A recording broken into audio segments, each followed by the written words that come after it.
recording now. Okay, we Okay, will good. behave ourselves. Very easy. Okay. And it says We ready? recording right up in the top left-hand corner.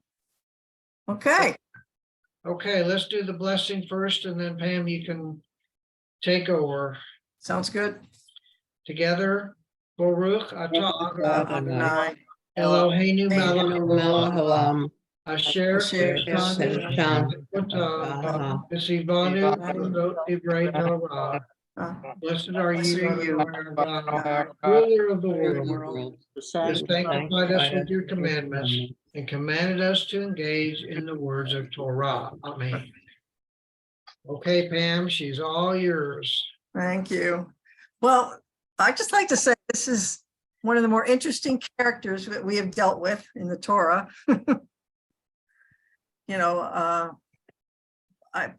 it pronounced Balaam? Is that the correct pronunciation? You're No, no. asking the people that would pronounce it the way you probably pronounce it. Yes. Yeah. good. No rabbi here to tell us. Yeah, well, thank you. I appreciate that out. Anyway, I just, before we get into the text, I just think this was an interesting guy who couldn't make up his mind. Didn't know, he could sell a bill of goods to anybody. So I thought it was interesting that, he couldn't decide what side he was on and everything. But they were quick to tell us that he was not an Israelite, so we can blame others. Mhm. But so what did you think of Balaam? What was your first thought? Yeah. He was a character, I'll say that. Yes. I don't know. I mean, he listens to God as far as what he's told to do, and the poor donkey gets the worst of it. But I don't know. Yeah. He's pushing the limits. So But they do say he was killed by the sword, yes, so yes. limited in that way. Mm-hmm. Other thoughts about his character before we get into the text? Reva has her hand up. Reva. Overall, I thought this whole parsha was just bizarre. It doesn't sort of fit in many ways with many of the other things that we've read over time. Yes. And Moses isn't even there, basically. Yeah. Yeah. It's just I don't know, this the fact that it was in there and the donkey and all that, just, I don't know, it doesn't seem to fit with the rest of the Torah. No, doesn't. But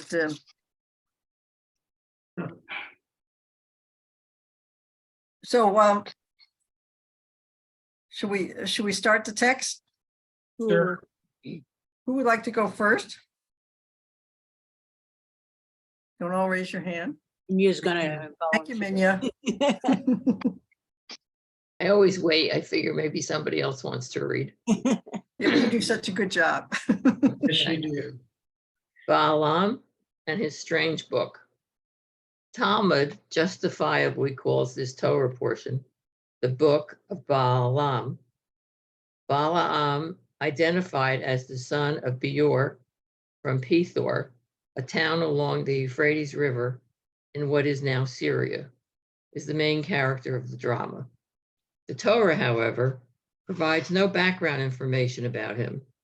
We are told only where he comes from, and that Balak, the king of Moab, says of him, "He whom you bless is blessed indeed, and he whom you curse falls under the curse." Does that make sense? This book of Balaam raises several important questions. Who is Balaam? What are his powers? Is he an enemy or a friend of the Jewish people? Does God really speak to him and appear to his donkey? How significant are these events in which Moses is not even mentioned and in which the main characters are non-Jews? The first interpretation is that Balaam powers, and intentions are found in the Hebrew Bible. In Numbers 31:8, we find that after their victory over the Midianites, the Israelites, without explanation, put Balaam, son of Beor, to the sword. A reason for the punishment may be found in Deuteronomy 23:4-6, where we are informed that no Ammonite or Moabite shall be admitted into the congregation of Adonai, none of their descendants, even in the 10th generation, because they did not meet you with food and water on your journey after you left Egypt, and because they hired Balaam, son of Beor, from Pethor of Aram Naharam, to curse you. But Adonai your God refused to heed Balaam. Instead, Adonai your God turned the curse into a blessing for you. For Adonai your God loves you. This view of Balaam as a Moabite, a higher diviner who tends to curse and harm Israel, but whose scheming is reversed by God, is repeated in Joshua, Micah, and Nehemiah. Okay, hold there for a minute. The part that I found interesting is they don't really say, where he comes from, why he has his job of blessing people. He's not an Israelite. He's, is he a guy for hire, or, Did his king send him to do this? well, that wasn't totally clear to me, that the king sent him to do that. The king, I don't know, the line, but let me, here it is. It says,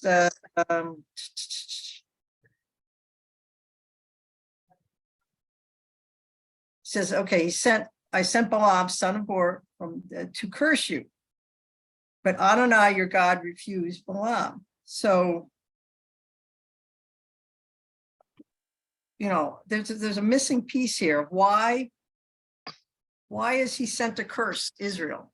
I mean, who's behind that? Well, if we go on, that box looks like it's even makes it more confusing. Yes. Okay, well, let's keep going.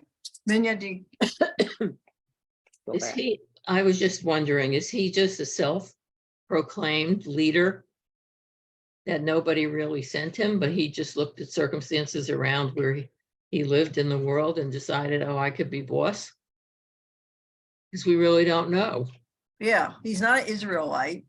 Right. Yeah, I think he kind of figured maybe he can get some money or get something from somebody by, providing these services of,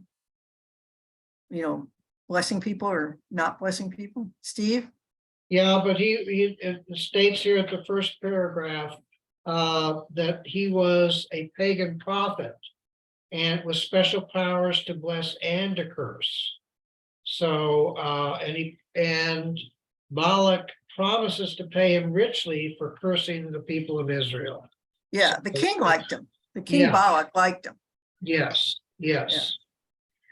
So, Sorry, I missed that. My whole screen froze up. I had to go out and in. That's what you guys said. Okay. Yeah, I think if it hadn't been for King Balak, he would have been a nobody. yes, It gave him these powers to go out and, bless and curse and go from there. Yes, Reva. Yeah, it's just none of this seems to fit together very well for me. In the middle of the full paragraph on the right-hand side of 67, it says, no Ammonite or Moabite shall be admitted into the congregation of Adonai, none of their descendants, even in the 10th generation, because of this misbehavior by an ancestor. It seemed to me that, so many other contexts, we've had converts who've been welcomed and accepted, and all of a sudden, unto the 10th generation, people are being punished for the sins of their ancestors. It just doesn't fit anything. Yeah. It's almost like there's a missing piece of how they went from that to that. Well, Yeah. Right. I agree. Yeah. Yeah, But Marcia. but we know that that conduct of not supporting, but not being good to visitors and strangers as they pass through, I guess, very difficult areas in the desert, not being welcoming. That is a big deal in the Arab and countries that it's very much demanded of people that they have to be good hosts, even if they don't want to be, they have to be, So, Yeah, that's true. I'm sympathetic to that point, just like in the desert and also in the Arctic areas, that if you don't help somebody, and the environment is that tough, and it might cause the death of people, then, the law, for example, in Alaska is that if somebody is out in the cold, you help them or else you're punished for it. It seems to me in a desert environment, you have the same situation, and that is if you have somebody where water is that precious, if you don't have water, you'll die, or the heat is so ferocious you could die of it, then, treating the stranger well becomes absolutely life-saving. yeah, it's not an option. Right. Yes. Other thoughts, or should we go forward? Yes, I think we should keep going. Minya? I think we should keep going. Early rabbinic interpreters also share this negative view of Balaam. In discussing him, Rabbi Eliezer and Rabbi Yohanan agree that the blessings he speaks about Israel are not his, but those that God puts in his mouth. Eliezer argues that an angel places him there. I can't get this guy's name. Yohanan disagrees. They are extracted, he says, with a hook. Balaam speaks the blessings against his will. Every God must force them out of his mouth. Even God. Right. Well, Rabbi Abba ben Kahana agrees with Yohanan, declaring that Balaam was one of three people pronounced despicable by God.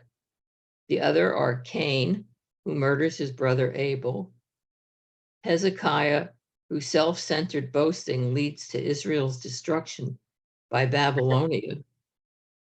Rabbi Abba ben Kahana says that Balaam is the vilest of sinners because he intends to curse and injure the people of Israel.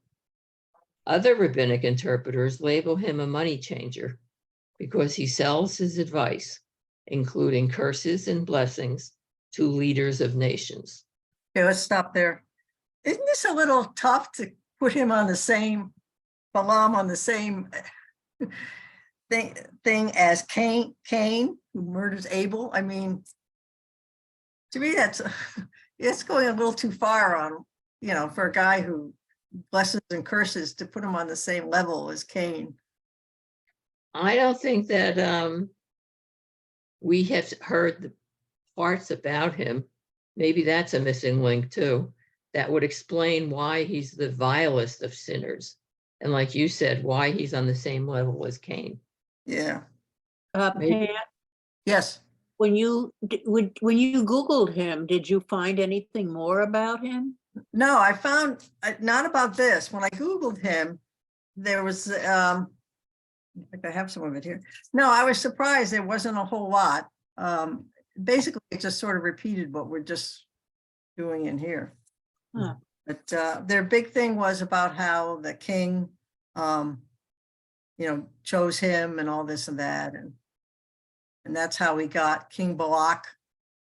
He was sort of working for King Balak, and he was basically doing what he said and making a little money on the side. Balak was a Moabite, is that what I remember? Yeah. Okay. King of the Moabites, Balak. King of the Moab, okay, yeah. Yeah. But I think our guy here, Balaam, he was just playing both sides of everything, just I think he was into it for just the money. Hmm. Wherever we It could get didn't, it. but it didn't work out the way he intended. Yes, and we're proud to say he was not an Israelite. The No. more we read this stuff, the more I keep seeing equivalencies to modern politics, you know. It's very hard to, I mean it though. It's a, you keep saying again and yet again and yet again. And I've been listening to the Rachel Maddow, she's got this podcast called Deja News, and she relates back things that happened many years ago in our country to what's happening now in the 30s, it said, early 40s or whatever. And it's amazing how, you know, history keeps repeating itself and nobody notices that it's keeping repeating itself. So it goes back centuries, you know, actually. So just, Yeah, you're right. you know, It's so funny that things, you know, go on, but some things never change. right. True. So Yeah. true. Yeah. Other thoughts before we go on? Okay, Minya, you're doing so well. Some rabbinic arrested. interpreters. Some rabbinic interpreters speculate that Balaam is directed by Satan, and he hates the Israelites more than Balak because they never took his advice. He also doubts God's promise to protect them. Summing up the early rabbinic view of Balaam, one commentator says, he possesses three qualities: an evil eye, a haughty spirit, and a greedy soul. Yeah. I Wow. agree with that, 'cause Nobody has he plays all the sides. Wherever he sees the money, the whatever. Yeah, he's there for it. So, Give me the money, give me the money. yeah, Yeah.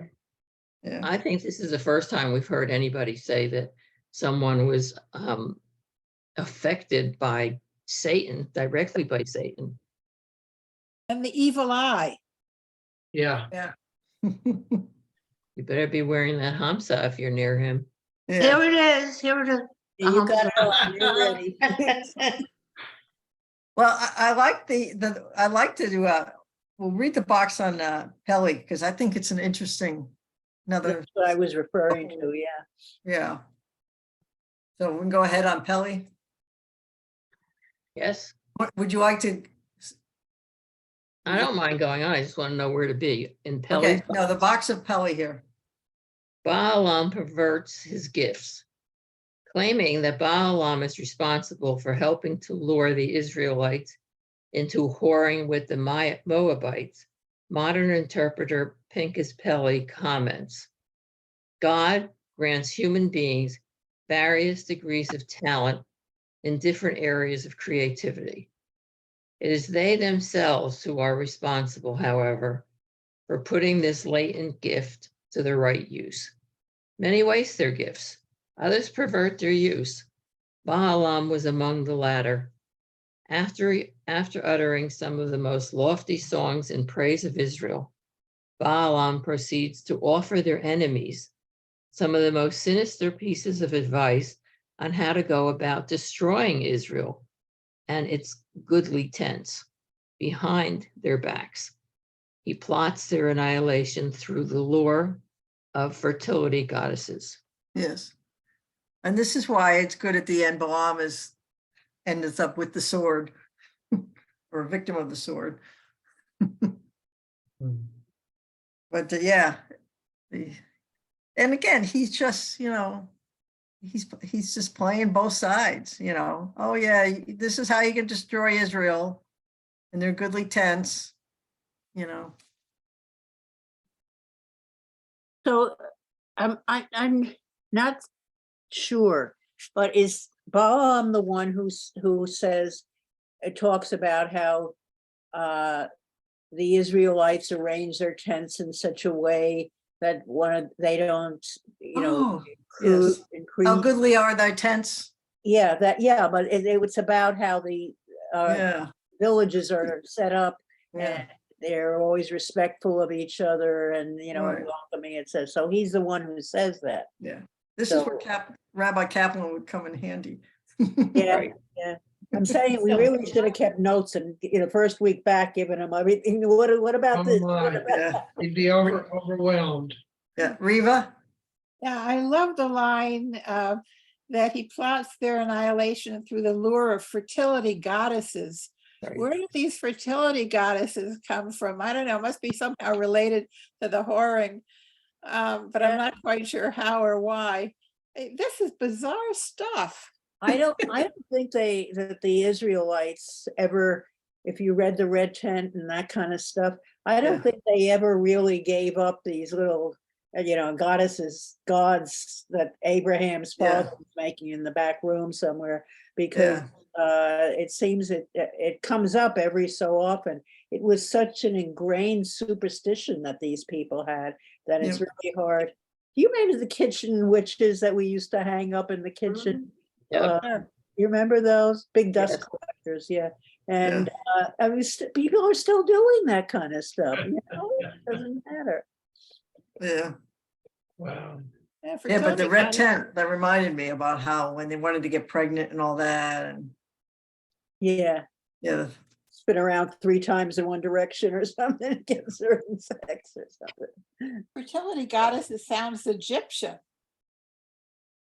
Well, that's where did they come out of, though? yeah, true.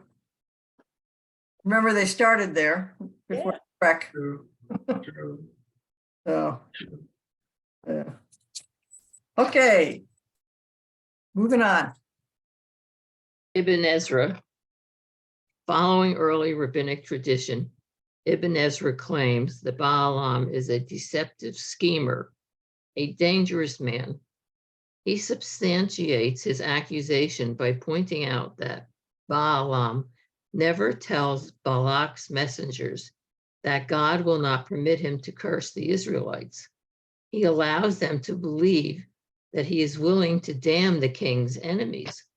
Moreover, Balaam orders Balak to build altars and make sacrifices without telling Balak that God will permit him only to bless the Israelites. Balaam withholds information and distorts the truth. He seeks to take advantage of the king's fears for his own financial gain. There it is in words, his own financial gain. Right. I mean, aren't you all surprised that, God hasn't sent a lightning down to take out this guy by now, just. Especially when he orders the king Balak to build altars and make sacrifices without telling Balak, oh, by the way, God is not going to permit this. But assuming that the king, that Balak is going to respect the Israeli God. I mean, I don't even see that. Yeah. Where did that come from? Mhm. Good point. Yeah. Okay. Nachmanides. Nachmanides agrees with Ibn Ezra's observation, but sees in it something much more sinister than financial gain. He claims that it was God's original desire that Balaam go with the messengers and bless the Israelites, for God wanted Israel blessed by a prophet of the nations. In failing to make clear his intentions to the messengers, Balaam creates the false impression that God has given permission to curse the people. Consequently, when they see that God does not curse the Israelites, they may assume that God has had a change of mind and is fickle.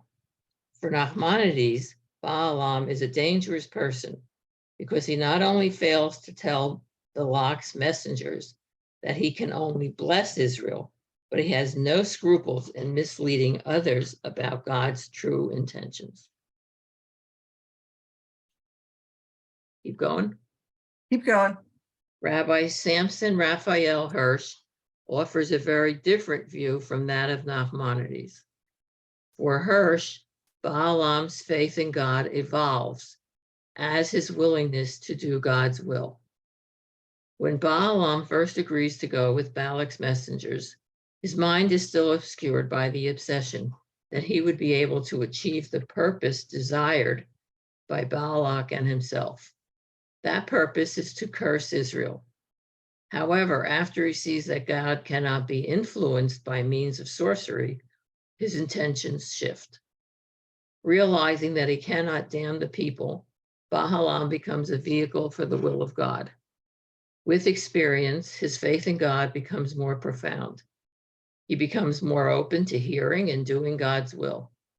At that point, Hirsch concludes, it is not a question of God putting a word into his mouth against his will, in spite of himself, as heretofore, but of the spirit of unconstrained prophecy informing his utterances. Let's stop there. I found this very confusing. That is. Hmm? Yeah. You too? Yeah, when Balaam, agrees to go along with Balak's messengers, he says his mind is still obscured by the obsession that he would be able to achieve the purpose desired by Balak and himself. Anyone Well, else?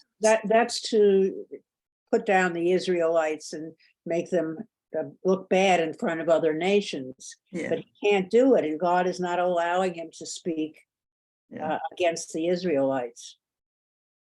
So what do you think he meant by God cannot be influenced by a means of sorcery? Anyway. Sorcery. Sorcery, I'm sorry. Yes. Yeah. Well, I mean, that's a tough one. I don't know. Yeah. I think this is sort of a diatribe on my God's bigger than your God. It's also making God seem to act as humans would act, I guess, as opposed to being above it all, and but Balaam expects that he can fool God, and but he can't, basically, so Yeah. I guess. I think at some point, whether the King Balak gave him the sense that he was, most important guy around, but I think he has a sense now that he's got all the, he's the guy and he can do what he wants, and so, and he's going to do, what it's not. He says it's not a question of God putting a word into his mouth against his will, but in spite of himself, the spirit of unconstrained prophecy informing his utterances. So That's got to be hard, wanting to say one thing and something else come out of your Comes mouth. out of your mouth, yeah. Forked tongue. A forked tongue. Yes. I think Balaam is he's so, the truth is such a mystical thing to him. He never quite can get to the truth. He just kind of goes around and whenever makes a little bit of money on it, I think. Yeah.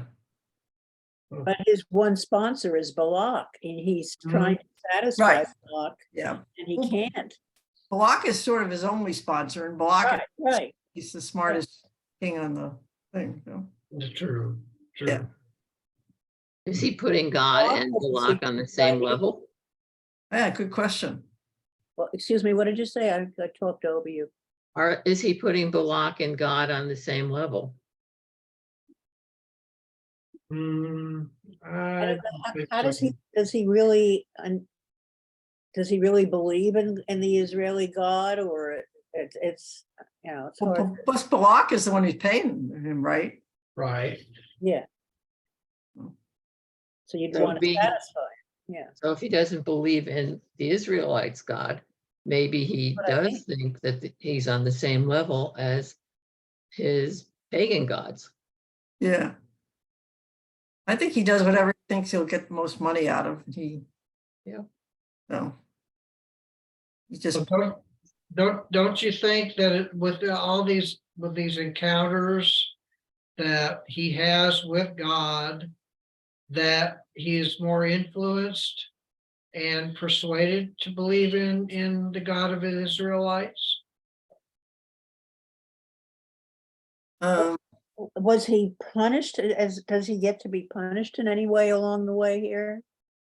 Well, the children of Israel are punished. The 24,000 that are killed through a plague. That So, goes back to the previous reading, you mean?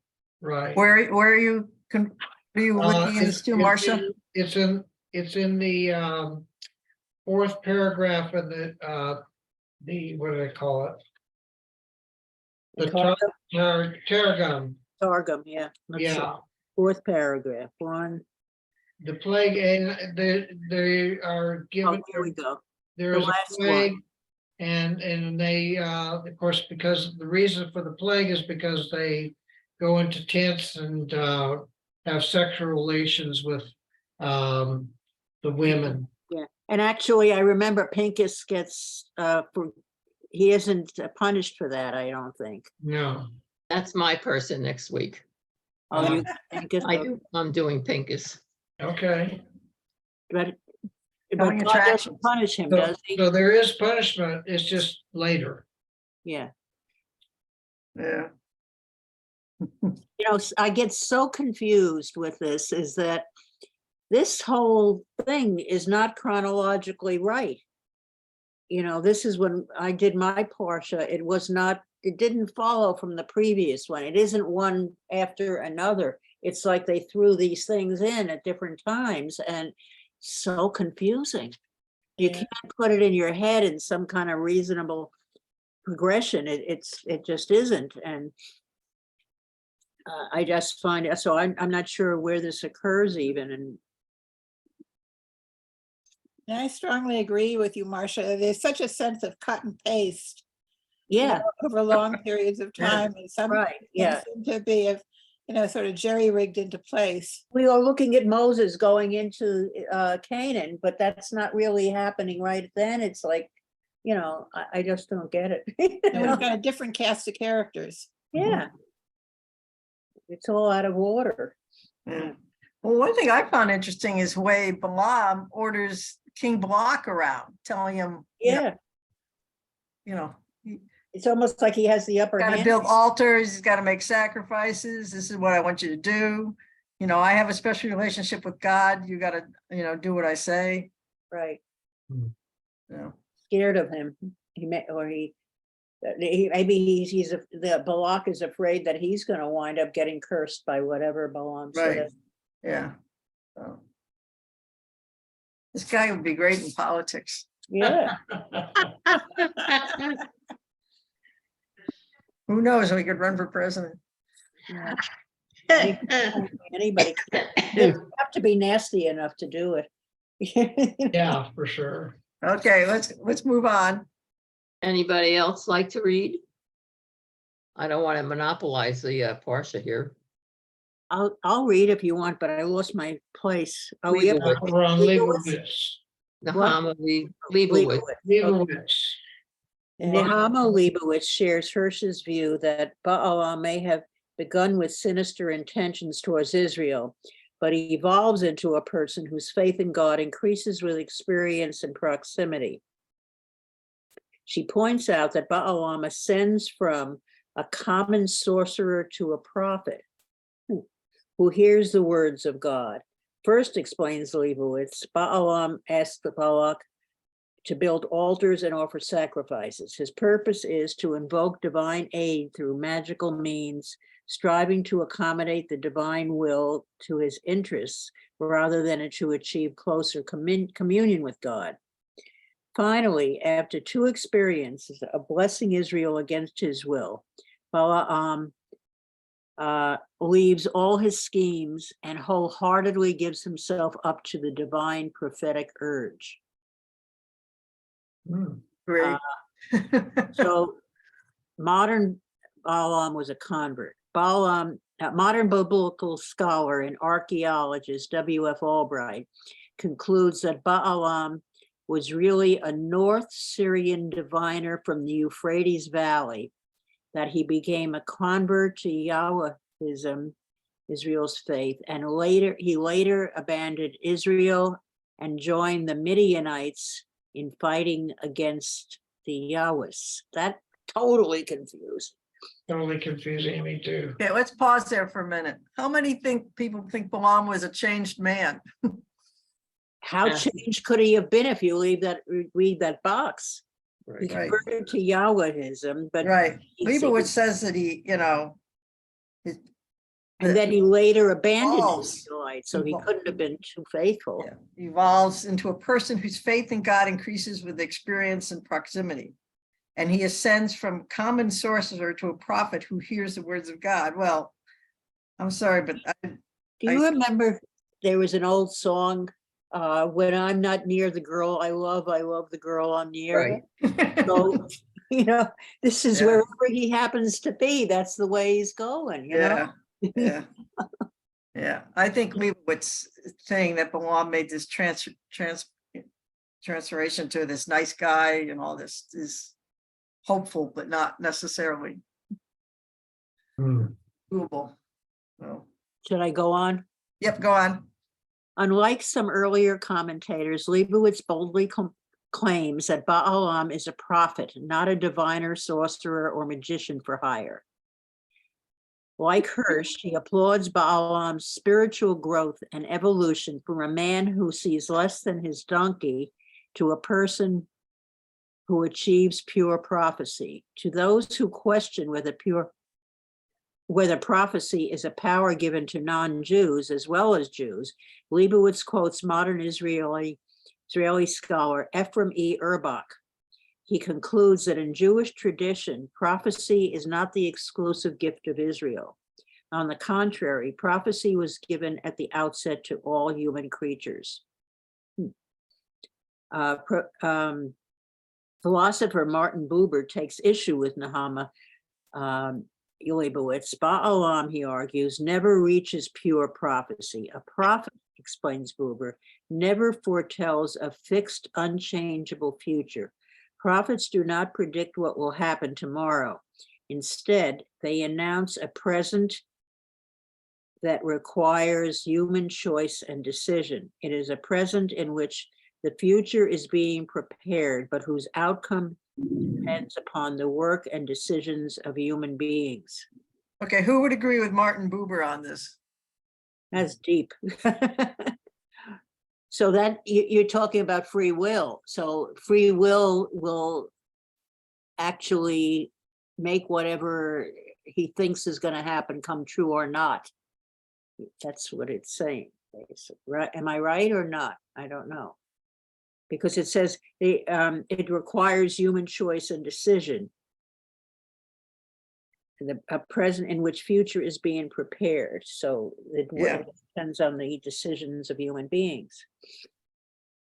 So He says it's not, he doesn't predict what's going to happen tomorrow. He's looking long term. Right. but I it thought that was could an be in- altered by the decision on people's parts, Yeah. Minya, I think you were next. Did you say? Yeah, I was just gonna say, I found it interesting that he will not, or prophets will not tell you what's gonna happen tomorrow. They don't really tell you about the future. They keep that, if they know it, they keep it to themselves, but they don't actually tell you. It's more or less like they're telling you it's a work in progress. is that true? I don't know. That's how I interpreted. Yeah, I see what he's saying, but I wonder if it's true. Yeah. Well, don't you think no smart prophet would say what's going to happen tomorrow and then have tomorrow come and, say, uh-oh, sorry. Right. Or if you go to a prophet to ask them how long you're going to live, or they don't answer those questions. Yeah. Are we talking That's a about fortune teller. I was going to say, I'm kind of putting prophets in the same place as fortune tellers, or Yeah, that's what Lorraine said. Well, is that what we're doing? As a prophet, like a fortune teller, or as a prophet? That's what it sounds like But in the to biblical, me. Second, Lorraine, you're next. No, I was thinking it sounds like a fortune teller. Hmm. And I found this whole thing annoying to read, to say the least. And I wondered if next time Rabbi gives his class, if he could skip that chapter. Uh-huh. Because, I mean, which chapter? What chapter? his interpretation here. When is he coming back? 2 When is weeks. Rabbi 2 coming weeks. back? 2 2 weeks. weeks. Yeah, 2 weeks. theoretically. Yeah. Okay. Yeah. Okay, Marcia, you're, Reva had her hand up. oh, Yeah, I Reva, think we're debating the credibility and the importance of diviners, sorcerers, and prophets. Right. And yeah, I'm with Lorraine on this one. It's just too far out for me. But the prophets in the Bible, I think have, or the Torah have a special place above and beyond normal fortune telling or tea leaf reading or what palm reading or whatever. Right, right. So that's what I'm saying. I would, when I think prophets, I don't put them in that fortune teller class. I put them in a higher class of divinity or divining of the future. I don't know. but in biblical times, how did you become an official prophet? I mean, you had to have a certain amount of people who thought, oh yeah, you're the real thing. But then Oh, you got your powers from a higher being than just a fortune teller.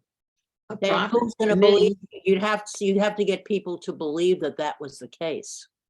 But I think of a prophet as more, not all-knowing, but knowing about the world and people in it and what's going to come ahead because of their belief in God.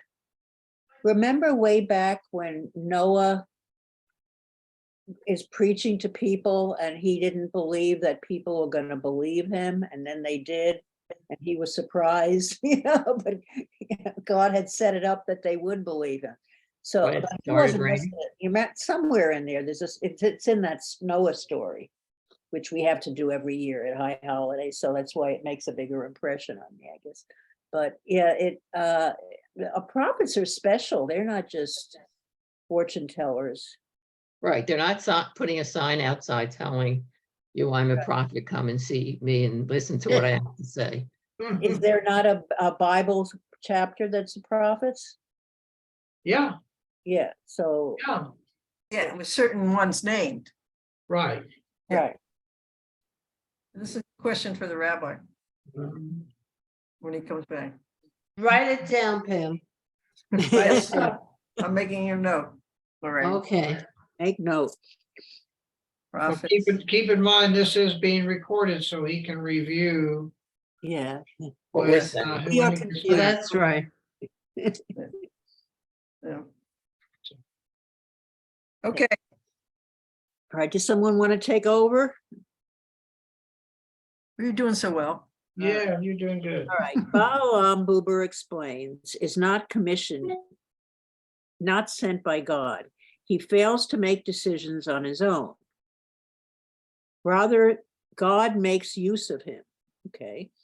Balaam may have the potential to be a prophet and take initiative, but he never fulfills that potential. He remains detached and aloof from others. He never engages others. Instead, he announces God's words, exercising no will of his own. He speaks about tomorrow, but does not participate in making the choices and decisions that will shape the future. Consequently, he remains a common magician. So that's the difference between a real prophet and a common magician, if you will. Okay. Modern biblical and literary critic Robert Alter extends Buber's view of Balaam, pointing out that the book of Balaam contains high comedy and observes that Balaam, a seer who cannot see, is cast ironically into a story about seeing.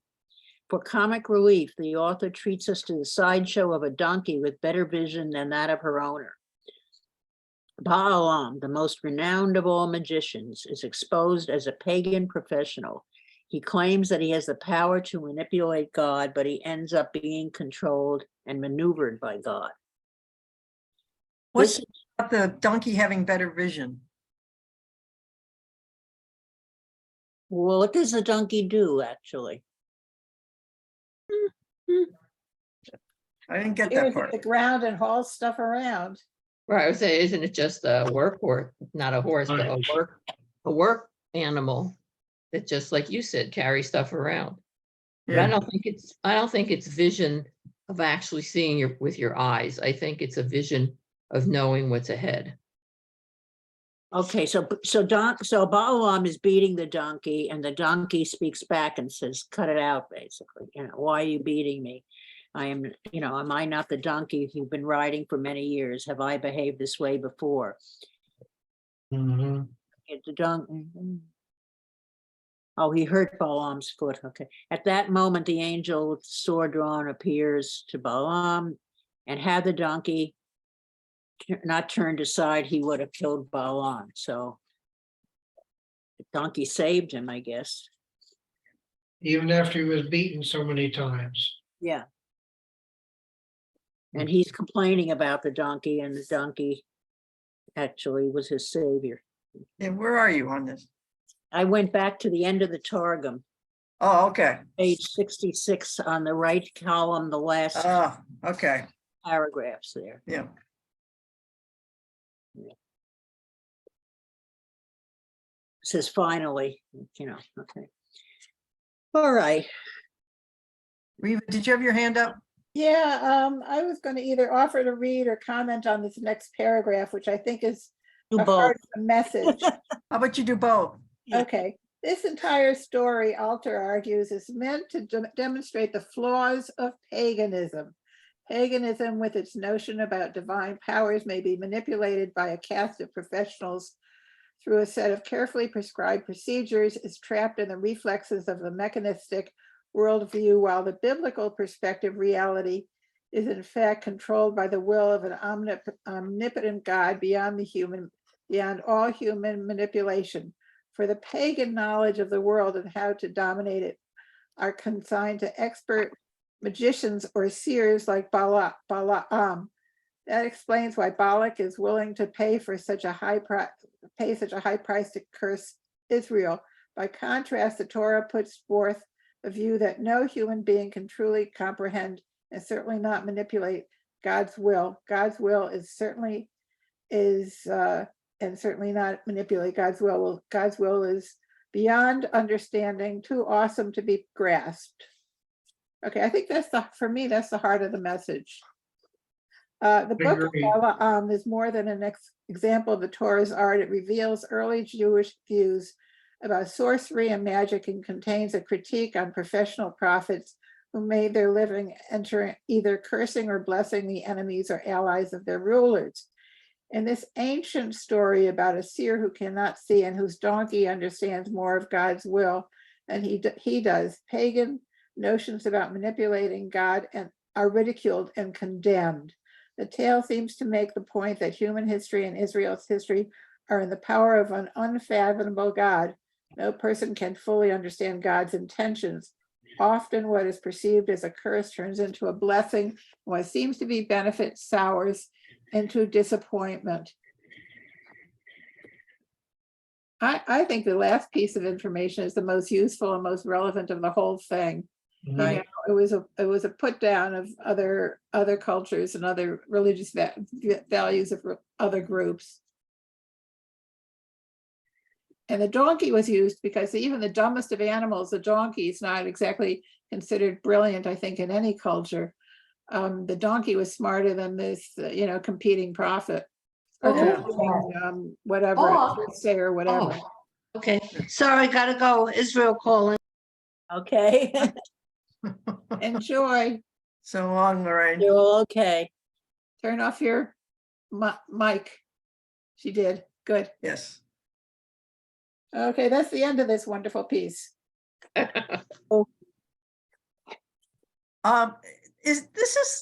We've had other ones with a donkey, the talking donkey, whatever. And I was trying to remember, there's been other ones. I don't remember that. Sounds that a donkey makes sounded a lot to the people who wrote the Torah, like sort of like human voice, and they kind of. Yeah. No, we've had other ones where the donkey somehow had a role in decisions. Aren't there donkeys in Christian stories, something about the birth of Christ, and there's donkeys there that do something or other? Oh, that's a good question. Good question. I have no idea. Yeah, you've inspired me. I will Google that at some point and let you know. But I always worry, this business, in this last paragraph, I think you're right, Reba, it's very, it's a good summary of what we've all, it's all this stuff that's been going on. But I always question about the business of man's free will.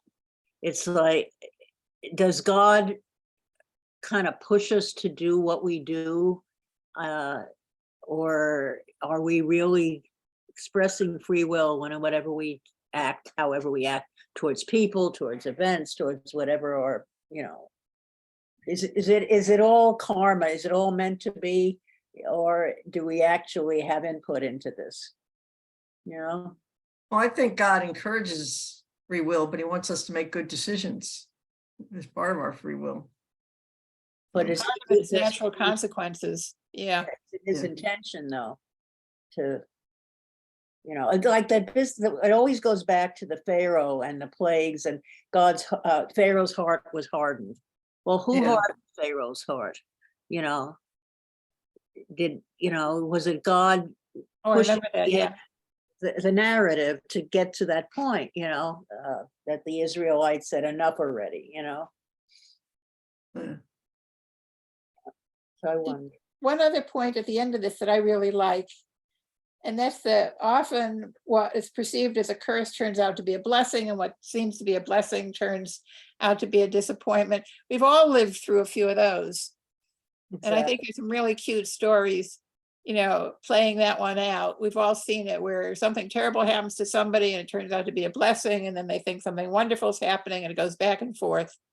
If this had not happened, then that would not have happened. Right. Realize it at the time, Yeah, I think there's some cute stories that play that one out. I used to stand on the subway tracks, and when I missed the train to get down to school, I'd say, well, if I made that train, maybe I would have, when I got off, there would have been a thing that happened. Just as well, I missed the train. I'll wait 2 minutes and the next one will be along, kind of thing. You just. Why do they call this the Book of Balaam? I mean, usually calling something the book of, it's because that person is a big deal. But Balaam is just, a secondary part of this whole, And not even a class act. No, yeah. No, definitely not. But continuing, I noticed, as we went through this whole commentary, a couple of times they referred to it, the Book of Balaam, like this is, But it's not really the book. There's no Book of Balaam. right, but they call it that. They call it that. That Parsha is called the book. Yeah. Yeah. Says the Book of Balaam is more than an example of Torah's art. It reveals early Jewish views about sorcery and magic. It's an official, book. It just seems strange for, a secondary, character of. Yeah. Non-Israelite. Yes, a non-Israelite who, does unusual things. Then there's another whole, we didn't do Bet, but it says decoding Balaam's poetry and blessings. I was just going to say, read that first paragraph, and that really talks a little bit about his book and what he includes in it. I thought that's an interesting narrative.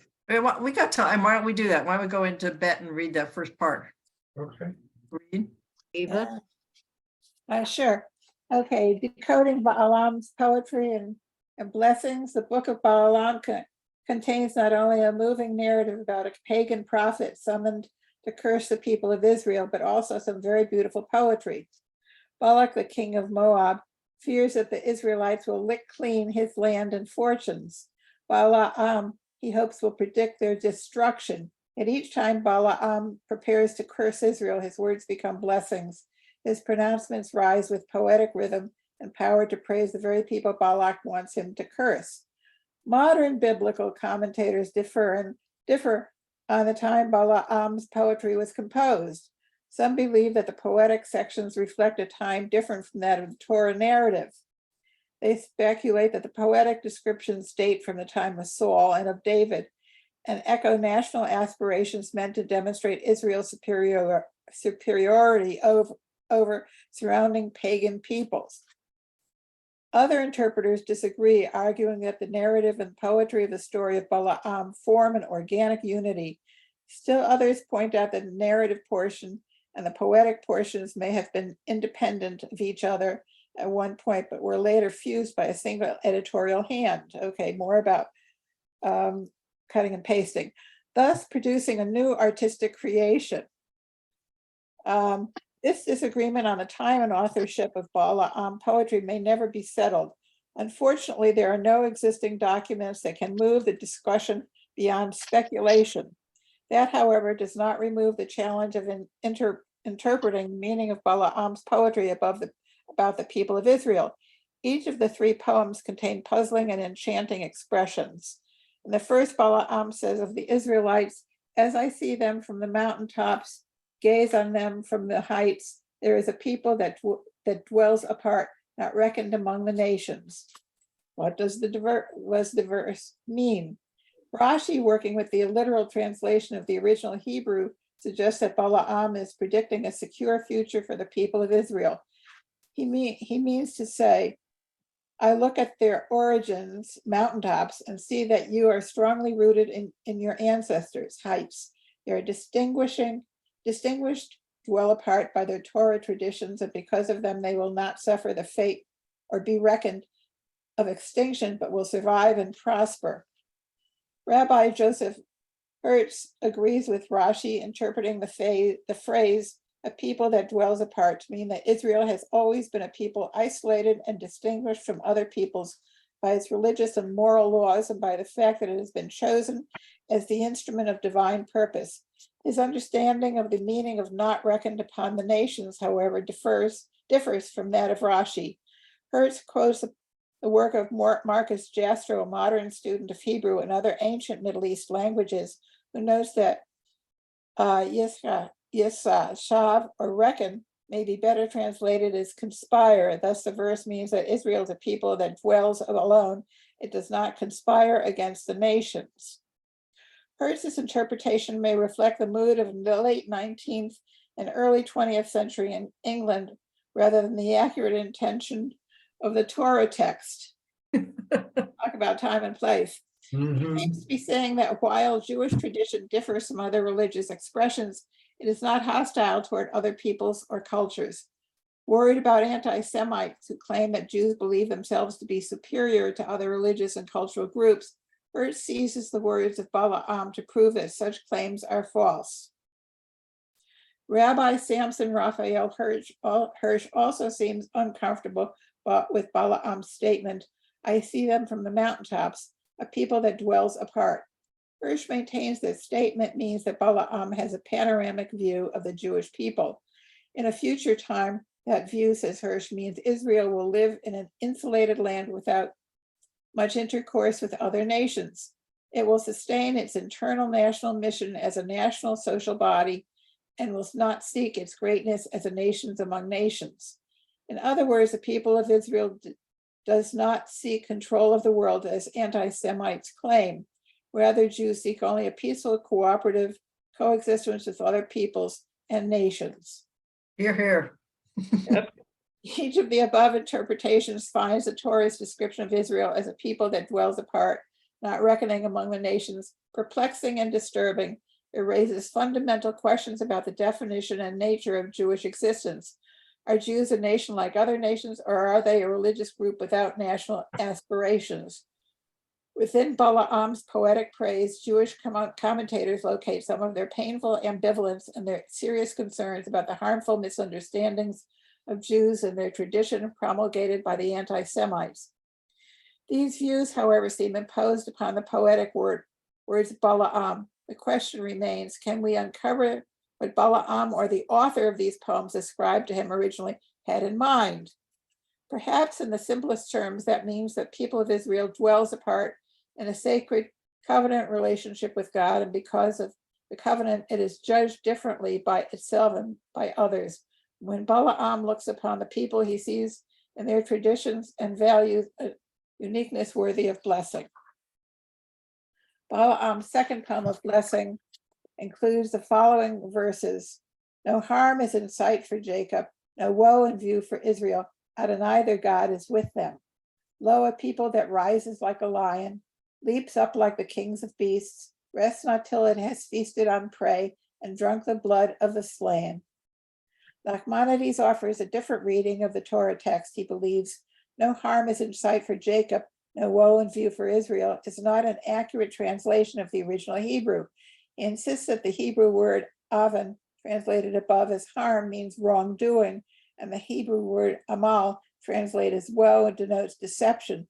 Thus, argues Nachmanides, the phrase could read no wrongdoing among the people of Jacob, no deception among the people of Israel. Nachmanides perceives that Balaam is not predicting the future, but making a judgment about the character of the Israelites, because they do not engage in falsehood, cheating, or deliberate harm to others. God is with them, therefore they merit protection from their enemies, and like the lion, the king of beasts will be victorious over all who attack them.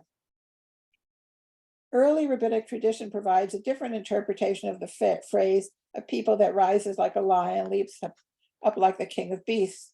This phrase, says the rabbis, captures the unique and surprising quality of the Jewish people. One moment they are asleep, neglecting the Torah and its mitzvot. The next moment they awake and rise like a lion. They read the words, "Hear, O Israel, Adonai is our God, Adonai is one," and set out to apply the ethics of their Torah tradition to every aspect of their business dealings and their relationships with others. They are animated by their faith and commitment to God. As a result of such behavior, explain the rabbis, Balaam understood that he and the 5 kings of Midian, whoever they are, would be defeated, inspired by their moral way of life. The people of Israel would rise up like a lion and not rest until its enemies were crushed. Balaam's third poem of praise for the Israelites includes the following phrases. How fair are your tents, O Jacob, your dwellings, O Israel, like palm groves that stretch out like gardens beside a river, like aloes planted by Adonai, like cedars beside the water, that their boughs drip with moisture, their roots have abundant water. God, who freed them from Egypt, is for them like the horns of the wild ox. They shall devour enemy nations, crush their bones, and smash their arrows. Rashi interprets the verse, how fair, beautiful are their tents, O Jacob, with an imaginative speculation about what Balaam sees as he gazes down at the Israelite tents. Rashi supposes that Balaam notices that their tents are not directly facing one another. From this, Rashi suggests that the Israelites are following a unique moral principle that guarantees privacy for each home. They situate their dwelling so that one cannot look into the private space of another. Each home is guaranteed seclusion and solitude. Elaborating on Rashi's explanation, Nachma Leibowitz comments that Balaam, who had been reared among the idolatrous and immoral practices of his home country, I think it's a she, is here praising the purity and chastity characteristics of the Jewish people. The term tovu, or fair, says Leibowitz, means perfection in all respects, beauty and charm, simplicity and purity. But Balaam sees, Leibowitz concludes, as a remarkably perfect people, pure in every way. Rabbi Joseph H. Hertz elaborates on this idealization of the Israelites. He argues that Balaam is swept away in rapt admiration of the Israelite encampments and homes arrayed harmoniously and peacefully, a picture of idyllic happiness and prosperity, citing that some rabbinic interpreters have made of Balaam poetic words. Hertz explains that the tents are the tents of Torah, dwellings, literally homes, are the synagogues. He concludes by declaring there loomed up before Balaam mental vision of the schoolhouses and synagogues that have ever been the source of the secret of Israel's spiritual strength. To suggest that Balaam somehow sees the future institutions of Jewish life, its schools and synagogues, is a rather far-fetched idealization.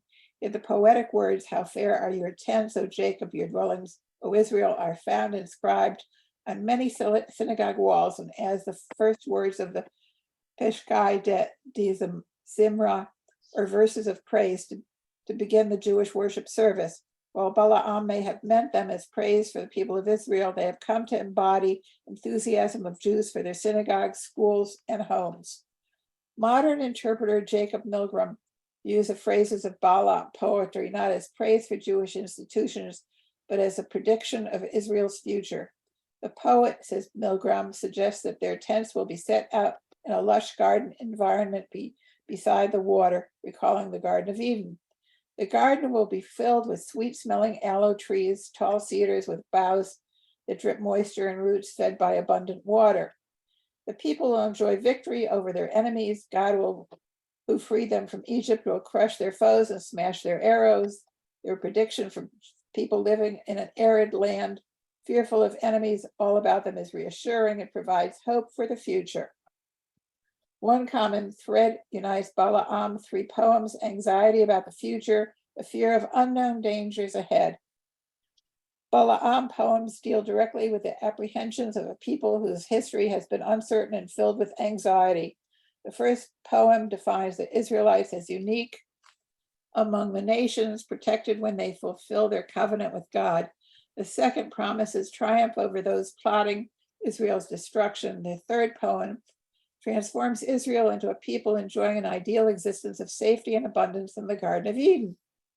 In our times, concerns for security and dreams of prosperity continue as central themes, not only for Jews, but for all human beings. Amen. Peace with justice remains elusive. Greed and hostility still endanger our human family. Politicians, fortune tellers, fanatics, and religious frauds still promise more than they can deliver. Perhaps that explains why Balaam ancient poetic art retains its power and captures our imagination. The end. Yay. Take a deep breath. Yeah, Yes, well done. yeah, Thank you. I have a comment. The poem that is read, Numbers 24 or 5 through 7, that's in our prayer book. Yeah, yeah, it all sounded very familiar. It's generally read on Saturday mornings. And then also during the high holidays.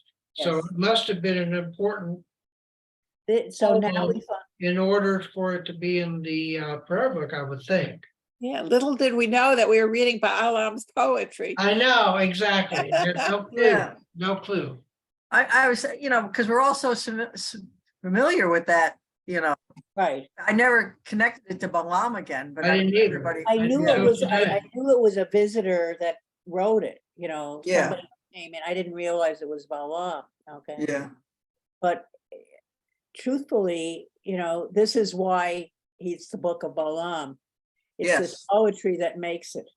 yeah, I It may think, not be all this other stuff. that's going yeah, on. I think you're right. I think that's how he became a book.